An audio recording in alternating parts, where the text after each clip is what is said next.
Go.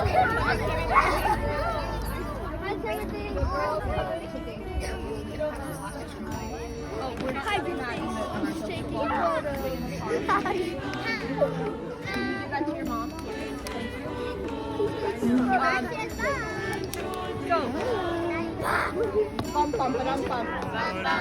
Anika. Ivy. Carolyn. Mike. Water stays in the car.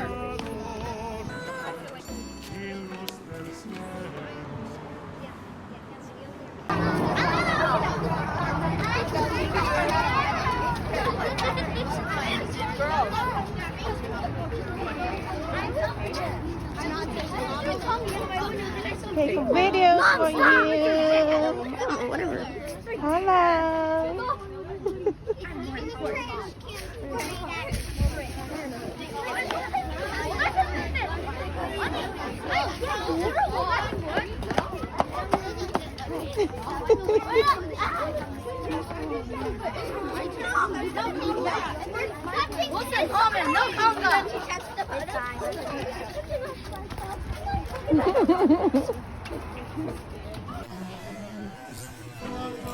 Right, thank you guys.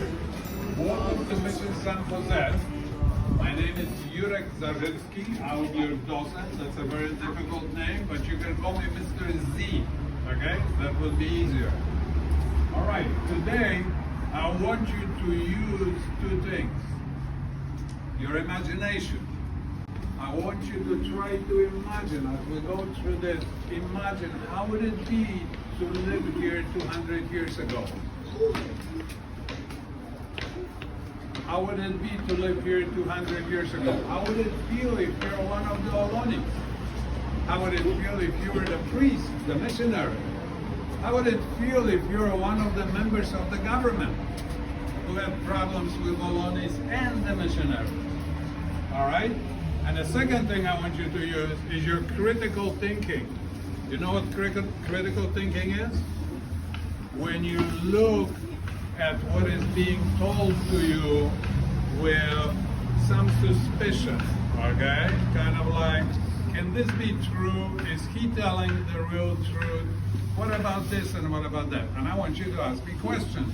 Because the way I judge how smart you all are is by how many questions you ask me. All right? Yay, smart guy. Yes. What's the I'm an old guy and I have a problem with hearing, so when you talk to me, you have to talk really loudly, the way you talk to your friends during recess, okay? Again, what's your question? trolley over there? The trolley? Yeah. This is a bench. This is not a trolley, it's a bench. There's others down here. What's it there since the 1700s? Yeah, probably, no, that's probably movie. Okay? Somebody who is not very kind to our mission. Your question. I'm not Spanish, I'm Polish. From Poland. Yes.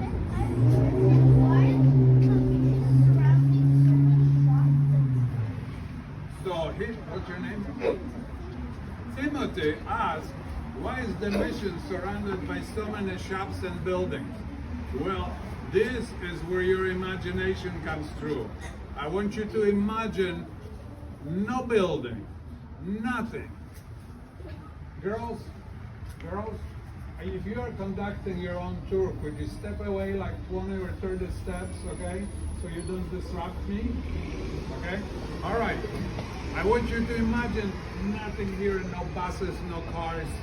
You know, if you're standing here on this porch 200 years ago, one thing that would really hit you is how...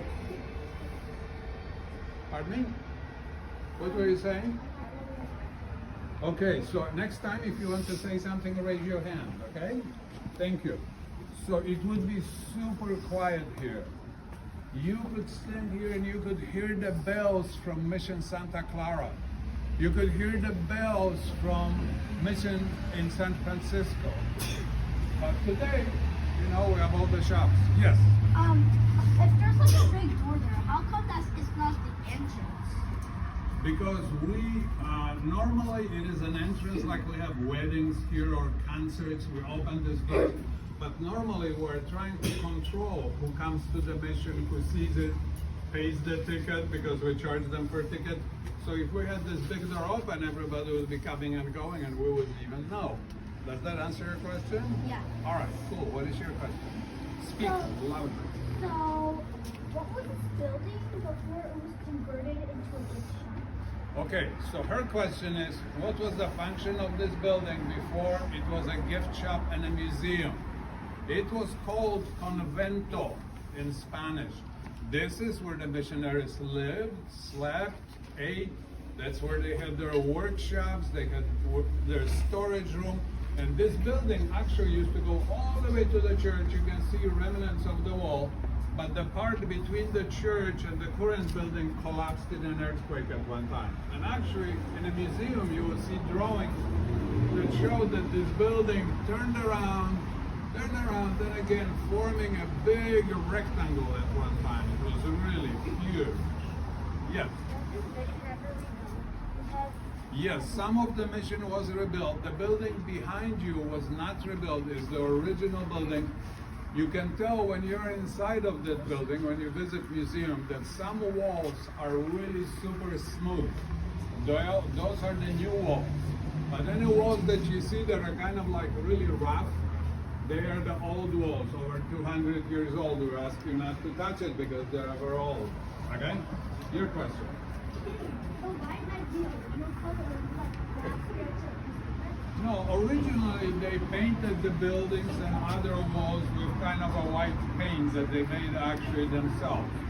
So we repainted it white to make it look the way it did back then. And does this mission have two churches? No, it has one church, the one that you see over there. There is another next to it that is called St. Joseph Church. That is a modern church, so people can go there and worship. Now, what is your second question? Was it Peter? No, Not official one. So people called it, Mission San Jose in Spanish. Yes. How long did this whole mission take to build? Well, super funny question. She asked how long it took to build this mission. Looks like from historical records about 4 years. And as you already know, this church collapsed in an earthquake in 1868. And later on, in 1984, I think, or thereabouts, which is not that long ago, we rebuilt it. And guess how long it took us to rebuild it with all the modern machinery, technologies, and all this? 4 years. The same as it took them. Yes. Did Father Sarah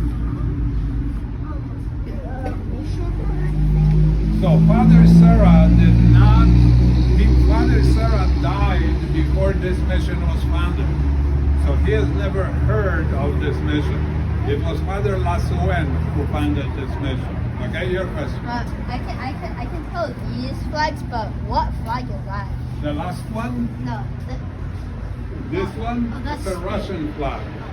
These flags represent the nations that at one time or another ruled over parts of California. Okay? Yes. who founded this mission? Father Lasuen. Yes. In what order was it? Could you say it again? In what order was it established? In what order?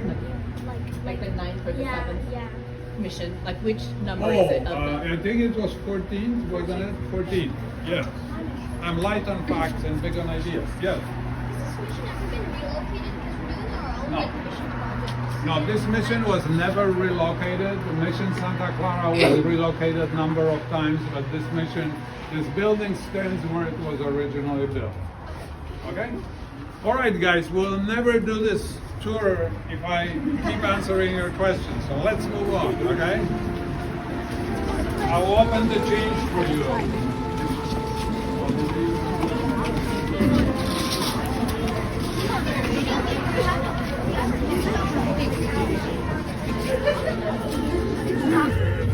I never had that many questions. I'm sorry. They're very smart. Okay, guys, we're going to war. You need to hear my voice. All right.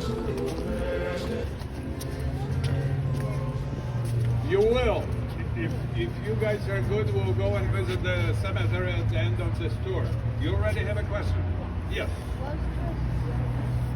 So, as I told you, this building used to go all the way to the church. So, the big rocks, the lines of big rocks were foundations for walls. So every one of these squares or rectangles with small rocks was a room. So you see this door with wavy lines on it? That door led to a room, not outside, because this was a building. When we raise enough donations, we will probably rebuild this part of the building, okay? So, you know that this church and the convento were all built by the Ohlone Indians, right? Under the supervision of the missionaries. They taught them how to do it, and Ohlone Indians did the whole thing. So, what kind of brick did they use to build? Yes. Adobe brick, very good. And what is adobe made from? Yes. Yeah, yes, and get a leather gloves so the bricks don't hurt your fingers? No. They probably had some special techniques to flip them over, maybe some stick or something. But that would be your job. Okay, we have a question. So, you said these used to be rooms. What Yeah. rooms were they for? For all kinds of purposes. For example, this wavy line door led to a room that was baptismal room. That's where they baptized people. Okay? So each room, and as you can imagine, over 200 years, each room changed its purpose. You know, like your parents will sometimes say, okay, this room is now Dad's office, right?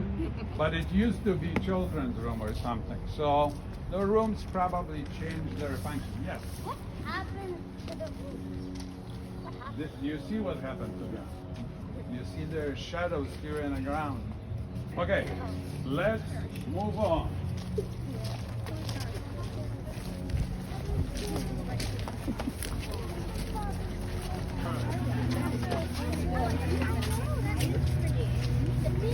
Girls, come closer.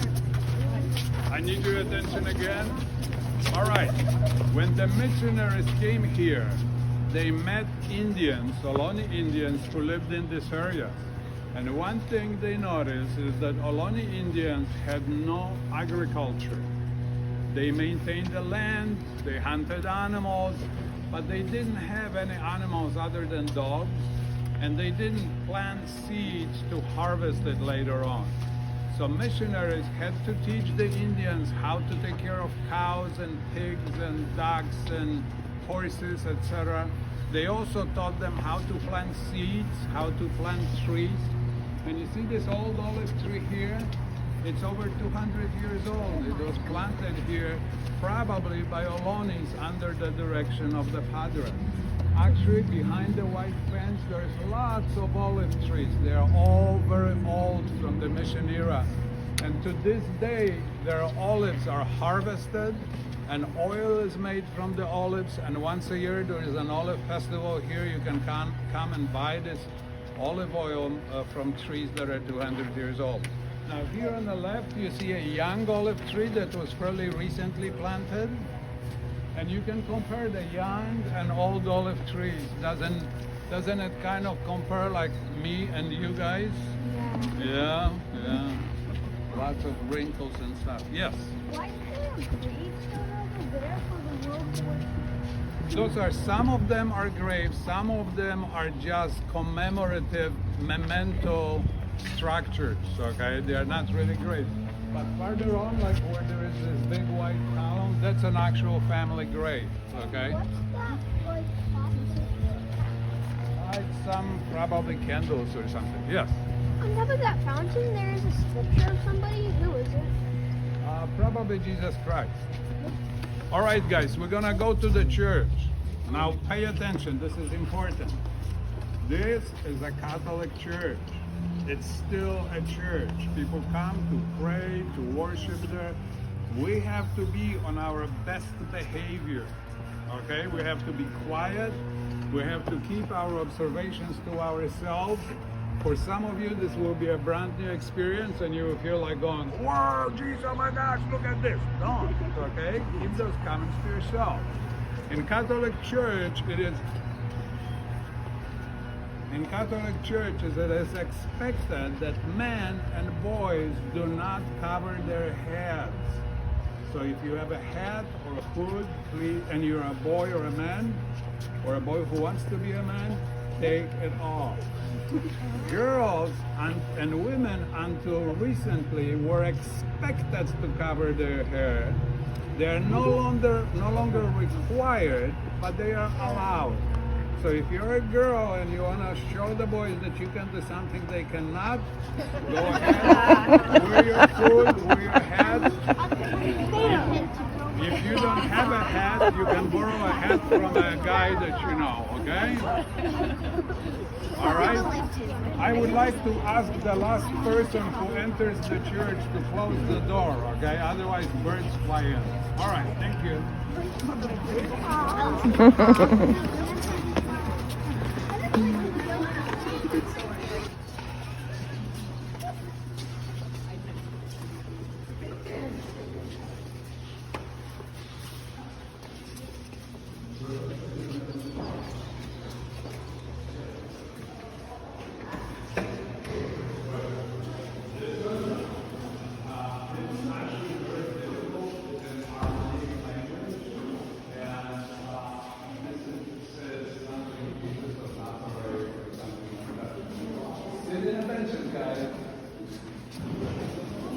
And parents can sit on the other side, rest your legs, okay? And if you want, you can be here if you want. Thank you.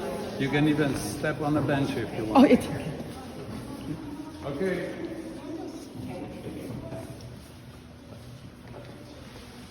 All right. So, welcome to the actual Mission Church. As you know, this church at one time completely collapsed in an earthquake. Everything fell down.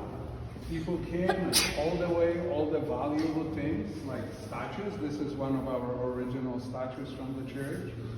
The 6 pictures in big gold frames are original from this church. The pictures in green frames are much older than this church. They're about 350 years old, but they weren't here back then. They were given to us recently. And people also even collected the church collapse. They even took bricks and wood beams and all this stuff. They took it home and they built their own homes with it.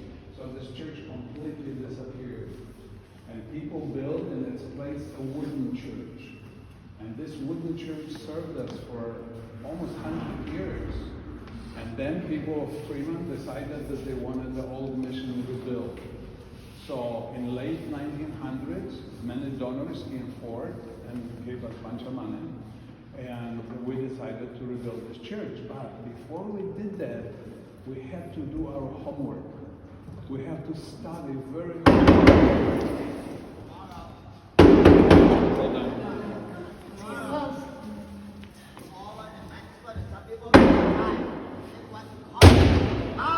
Please go to the gift shop. Books, letters, diaries, pictures, because we wanted to rebuild this church to look exactly the same way it looked back then. And you know, we succeeded. There are very few differences between the old church and the way it looks today. And your critical minds already know some of those things. What did you notice that must have been different than back then? Yes?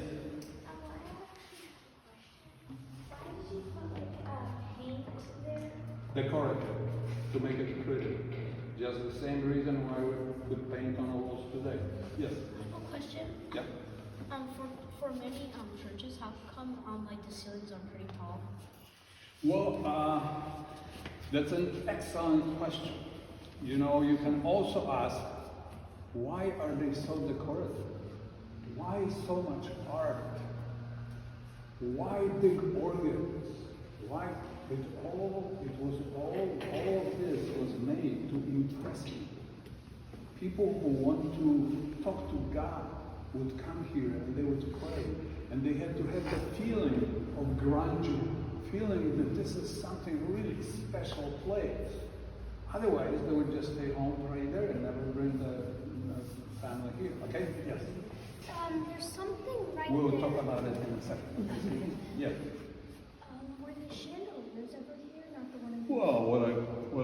because she's thinking, you know. She's looking at those crystal chandelier and saying, that couldn't be here. Those missions were too poor to have this kind of a chandelier. And there is one over there. The one, what about this one and the one in the middle? You think they might have had those? Possibly. Yeah, you know what they actually did? They bought them from ships because there were no stores here. So everything they bought, everything like this, it had to be from the ship. So they bought those from the ship and hung them up there. By the way, they of course didn't have electricity back then. It was all candles. Any idea how they would put new candles there and light them up when they need them? Who has an idea? You? Tallow, because they used. No. How did they put candles and light them up so high up? Yes, you have an idea how? You have an idea how? I was just wondering. No, we'll talk about it later. How would they do the candles? Yes. Maybe because they're run by electricity instead. But not back then. Back then they had the real candles. Yes. Maybe the Native Americans maybe had to build the bricks and or stairs or something. And climb up? Yeah, and climb up and then move it. Okay, Or- that would be one idea. And There's a rope that you can drop it with the. listen to this guy, future engineer of America. That's exactly how they did that. They actually had to use like a rope to drop us in. Well, exactly. Did you hear what he said? They had a rope that went in the ceiling, down the wall, and it was tied up to a hook. When they wanted to put new candles or light them up, they would untie the rope, lower the whole chandelier to the floor, put candles, light them up, and pull it back up. You know, I have to tell you, I'm an old guy, but I remember when I was a child, I was visiting my parents' friend, and they had a chandelier that had the same thing. It was on a rope, and you would lower it down to put candles in. And so it was a very popular way of doing it. But back to the crystal chandelier. We know that this church had two of the chandeliers. It was really a rare thing to see at the mission. But one of the missionaries wrote in his diary, by the way, how many of you guys keep a diary? I do. Whoa, so cool. Great. So he wrote in his diary that when a ship came here to trade, he went on the ship, he had a long shopping list, and he wanted to buy this, and shoes, and nails, and hammers, and saws, and all this. But the captain told him, you know, I have something to show you. And he took him under the deck and showed him two of the chandeliers and said, guess what? The guy in San Francisco ordered them from me, but when I came to deliver, he didn't show up. I don't want to take them all the way back to New York. And the missionary fell in love with those chandeliers, and he traded a bunch of cow skins for it because they didn't have any money. And he brought those chandeliers here and had the Indians mounted it to the ceiling. Yes. Does that mean you found like his diary when it was? Oh yes, we have those diaries. We have those diaries. So guys, here is a lesson for you. When you write in your diary, there is a high chance that your diary will survive the next 300 How years. did they write with the diary? Did they use like some? They used a sharpened feather, bird feather, and they would dip it in an ink that they made themselves from oak galls and rusty nails. And what did they write it on like blocks? No, on paper. They had paper back then. Yeah. So that's how they did. So your diary, when some historians find your diary 300 years from now, they're going to be learning from it about your life. What were you learning in school? What games did you play? How did you live? What was your food? And things like that. So keep that in mind when you write in a diary. Keep in mind that maybe you're writing for historians who live hundreds of years from now. Yes? So aren't the feather pens called Quills, yes, exactly. But not everybody knows what quill is, so I said bird feather. Okay? Yes. You have the diaries, right? So, do you know what language they wrote in? Most likely in Spanish. They were from Spain. They were all from Spain. They knew Latin very well. And there is a chance that they would write in Latin, but probably not. They probably wrote in Spanish. Yes. When people are writing with quills, Do they have to use a specific kind of feather or? Yes, it was a short answer is yes. Okay. Why are there bells on the chandelier? Like there's a bell there. There are no bells there. There may be some decorative items that look like bells. But talking about bells, do we have any students today that have a birthday today? No? Any that had yesterday? My sister's birthday was 2 days. That doesn't count. So I wanted the birthday person to ring the mission bells, but since you don't have that Mission San Jose was founded in June 1797 by Father Fermin Francisco de la Sue. Would somebody like It to was take the a picture 14th of 21 Spanish missions in Alta/Upper California.